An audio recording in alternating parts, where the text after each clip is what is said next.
Travelling with a baby can be a very confusing business. This is my baby Gwill. When your baby first comes along, you have to work at everything from scratch, obviously, and travelling with them is one of the more complicated bits, because all the stuff you've worked out how to do at home, you now have to work out how to do on the move. So I thought I would impart some of the stuff that we've learnt for this trip. Now Gwill here has travelled once before on a plane, so we had to work out a lot of this stuff in advance. And here are some of the tips. So, being a formula-fed baby, you have to get through security with volumes of water. So, you can have your bottles made up, and maybe at security they'll ask you to taste it when you go through to show it's not a bomb. But the way that we preferred to do it was to take a flask. So, you can either take this full of boiling water, which is really easy for them to check at security, and take all your bottles empty, or you can even take it empty and anywhere at an airport will fill it with boiling water for you, negating the whole process and also saving you weight in your carry-on luggage if they're being Nazis about it. And then when you get there, you keep your bottle sterilised, microwave steriliser, microwave. Just make sure you go somewhere that has a microwave. So, when you get where you're going, are you going to have to go in a car? It's entirely possible that you will do. So you have to take your car seat. And how do you take something awkward like this? I guess if you've got a travel system pram, then it would go on that. But for us, we purchased a car seat bag. So I think it's quite typical for airlines to give your baby 10 kilos of luggage to put in a hold.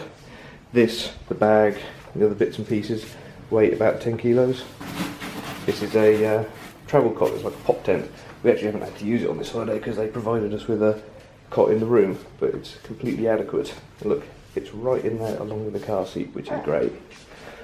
Also, you may want to take your pram where you go. In fact, you almost certainly will. So you have to fit that on the plane. And a lot of people will wheel it to the gate, but we prefer to check everything, put this little one here in a sling. So we purchased this pram bag. So we've got a Mamas and Papas Solar 2 pushchair, and this bag was rated to work with it specifically, but you can get more generic ones. We've got in there his pushchair and his change bag and his warm clothes for when we get back to Blighty. So all of this stuff, that goes on a back, that gets wheeled. We've got a rucksack with our stuff. We have 2 cabin bags with some toys and that sort of thing. And we're good to go. As soon as you go to the luggage drop, you've basically got rid of all of your heavy, bulky stuff.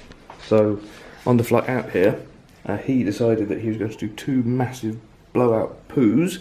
So we've done some changes in the plane toilet, and it was fine. It wasn't too bad. I just feel sorry for anyone using it afterwards because the whole toilet smelled of his nappy for the rest of the flight. But so be it. Yeah,